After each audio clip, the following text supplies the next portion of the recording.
let's get going. We'll go with Mark Berman from Fox 26. Please, Mark, go ahead. Hey, Kelvin, can you talk about what you did different, what your team did different second half after I just thought, I refuse to overreact to when we play poorly or really good, because we just haven't had enough time to get in the gym with each other. What we did the second half was spread them and roll them. We knew we had to get the ball in the paint. First half, we're taking too many threes, and we're not a great three-point shooting team. And I knew that once we got them to react to the roller, we could free up some of our guys to go offensive rebound. When you're shooting threes, there's no disadvantage anywhere. Everybody's matched up on somebody to block out. We didn't penetrate. We didn't get the ball into the paint. But I knew at halftime that, we could fix that a little bit. And I thought, Dejan was hitting the roller a lot. Sometimes he was open early. Sometimes he was open late. Did a good job of that. Then that freed up Marcus to make some threes on the perimeter. But, it wasn't a very clean game. But anytime you went on the road, it's a great road win. This team's really been playing well.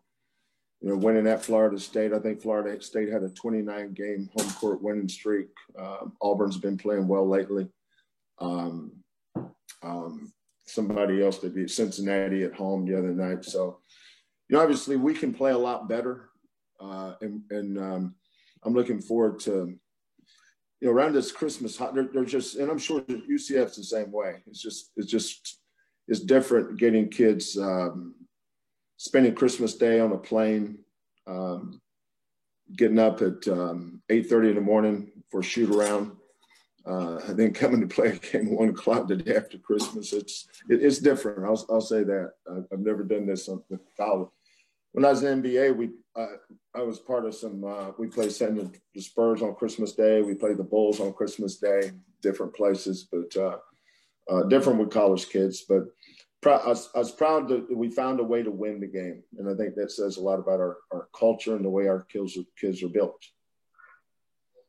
Thank you, Mark. We'll go to Matt Musil from KHOU. Matt, go ahead, please.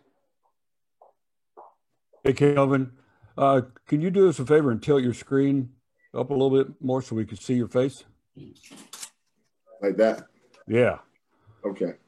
How about the play of Caleb Mills, the way he gets it back into the flow and made a huge play down the stretch? Yeah, we were going to him in those situations. Caleb's not a catch and shoot guy. He's a bounce guy. Marcus is probably a little more of a catch and shoot guy. Quinn's a little bit of both, but the best pure scorer on this team is Caleb. And once we're ways away from getting right. When I say right, is getting him integrated back in the offense. There's so many teams that's had to deal with COVID issues, and the problem with COVID is the 10 consecutive days where they don't have exercise. The only exercise they would get is if they wanted to slap some jumping jacks around or go down there and throw in some sit-ups or push-ups. That's about it. These kids don't have airdynes or treadmills in their room. And then all of a sudden when they come out, you say, well, so-and-so's not playing very well today. Really? Well, what do you think that? And I think that just affects your team. There's some teams that haven't been on pause, and there's some teams that has. Teams that haven't been on pause yet, they're fortunate, and I hope they don't. But, we got hit pretty hard with it. And you could tell early in the game that Tremont Mark, for instance, was playing his first road game. Marcus and Caleb were both trying to figure out how to fit back in. Dejan and Quentin were trying to figure out how to play with those guys. But that's why it's a long season. We've just got to keep plugging, keep working at it. But the game will usually tell you what to do as a coach, and what the game was telling me to do was make sure I kept the ball in Caleb's hands. Thanks, Kelvin. Appreciate it.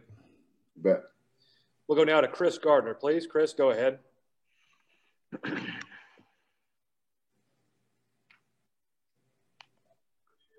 Chris, can you hear me? There we go, Jeff. Sorry about that. Coach, what are your thoughts on the job you guys did rebounding in the second half? Better. Part of our inability to rebound the first half was the ball wasn't moving. We weren't moving them around. We got better movement in the second half. And, I didn't think our guards did a good job of rebounding tonight, especially on the offensive boards. Dejan, 0 offensive rebounds. Quentin, 0 offensive rebounds. Marcus doesn't have to. Marcus is going to get back, so I don't worry about him. Caleb, Tremont. We've got to get better at that. We've got to fix that. Nate wasn't as good as some of these other guys at certain things, but that was the one thing you could always count on with him. They all have different strengths, and that was a strength of Nate. Tonight, Justin only played 21 minutes, but they did a great job. Hats off to Johnny and his staff. They did a great job. They focused on blocking us out. They did a good job of blocking us out.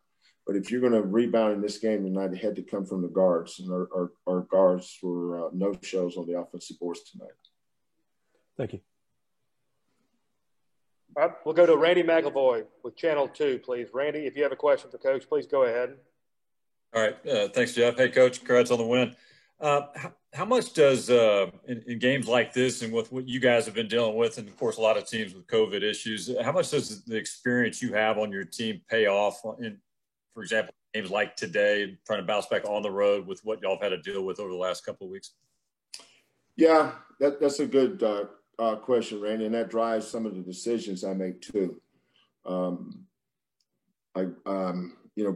Bryson's been out of it for a while. He quarantined for 14 days earlier in the year, and he struggled since then. But tonight, he didn't get any rebounds tonight, but I saw a little bit of the old Bryson. I saw him coming back a little bit. And I think I left him in there at the end because of experience. They weren't guarding Dejan at all, which is one of the reasons I left him over there. And then when I put him back in, you could tell they tried to do that with Galen down here one year. They had Taco Fall guarding Galen. The difference was Galen scored 18 points that game. Now we lost the game, but that backfired a little bit. But we've got enough guards where we don't have to depend on one. Like Quentin didn't have one of his better games tonight, but that's okay. We have Caleb. We have Marcus. We've got a lot of guards that can make plays. That's why I'm encouraged about this team. Our toughness the second half was outstanding. We held that team to 29 points in their gym, outscored them by almost 10 the second half.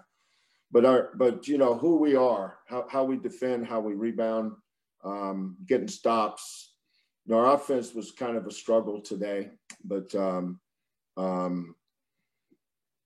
it's like watching Miss America walk across the stage. Some people's going to focus on a bunion on her foot. I'm not looking at the bunion. That's a great road win today. All right, we'll go to Joseph Duarte with the Chronicle. Joseph, go ahead, please. Hey, Kelvin. Speaking of defensively, just curious your thoughts on what you guys did specifically, down the stretch there, but with Brandon Mahan as well. He came in, I believe it was 22 or so points a game, held him to 13. Being able to kind of not allow him to get going. Yeah, well, there's obviously we're going to play him again, so I'm not going to talk about what we did. Right. But there's 3 guys that we really focused on, and that was Mahan, Adams, and Green. Those 3 guys have been really lighting people up. Mahan had, I think, 32 against Florida State. He had 25 the other night against Cincinnati. He's really been playing well. So obviously he was a an attention getter on our scouting report the last couple of days, but so is Green. You know, they've got good offensive players. They got a lot of guys that can make baskets. A Darius Perry kid, I mean, you guys may know it, but he started for Louisville last year, I think first semester or early in the year, and then transferred. So, I mean, that's a good team. They've got some really good players, but I thought our defense on a night, you know, some nights when the offense isn't going to be there for everybody, anybody, that's going to happen. But your defense and your rebounding has to be there to carry on those nights. And that's kind of been our calling card around here for a long time. And when you go on the road and you're able to defend and rebound, that puts you in a position to win. You have a quick turnaround, Kelvin, with Mills getting 24. You know, before this all started, you were going to kind of watch the minutes and kind of where you go. Is he to a point where you know, coming back Tuesday or will you need to look at practice a little bit to see how he responds? Yeah, that's a good point, Joseph. I'm not sure. You know, this is all uncharted water for all of us with this COVID thing. You know, it would be a little easier to answer that if he had with the bad ankles that he had. But with COVID, I think one of the things that helps us is that the game was over today about 3:00. So this is, you know, early game. So we'll go get on our plane and fly back to Houston. And then we have Sunday and Monday. And right now I'm leaning toward flying the day out of the game versus the day before. So it gives us a little more rest. So we almost have 3 days off because the game on Tuesday is not till 8:00 at night. So that gives us Sunday, Monday, and basically Tuesday to recover. But you know, I think we're a pretty good offensive team. I think we've been ranked top 10 in the nation offensive efficiency. I know we've been ranked top 15 defensive efficiency. But one of the reasons why we've been a good offensive team is because of our ability to go get second, third shots. But, you know, sometimes as a coach, you need games like this. You need to win them, but you need games like this to go back to practice and show them film. You know, our guards got to stick their nose in there and go get after some of these missed shots, because it's not like we're not having plenty of opportunities. Last question we have with Coach. We have Mark Berman, please. Mark, go ahead with your question. Kelvin, you told us early on a couple times there's no playbook for what y'all are dealing with, but what do you think about how you, your staff, and your players have navigated the pauses, the pandemic? Here you are 7-0 after an important win on the road. Yeah, it's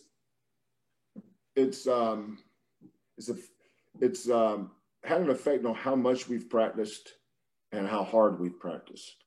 Like, we didn't get a lot of team preparation prior to this game because we played Temple Tuesday, right? So the kids that were not isolated or quarantined, they hadn't had a day off in 8 days. So I basically gave we had some individual workouts and film study and free throw work on Wednesday, but Wednesday was basically a day off. And so now we're starting to work on Thursday, knowing we're going to leave on Friday and play early Saturday. So now that affects what you can do. It's been tough preparing the way we normally prepared. Everything has been an adjustment. But that's been like that for everybody. You know, we just try to do the best we can, Mark. Dr. Lee, Dr. Ray Hall, Dr. Pajani, Dr. Lee, John Houston. I've got great medical people with us. And just like me and my staff, we put these kids first. You know, they're first. And I think when you put the players' health and well-being, and there's a mental, emotional, and psychological component here that I don't know how to describe, but we're having to navigate some uncharted waters here, and we just hope and pray we're doing the right thing. But I think as long as we keep the players first, that's usually a good start.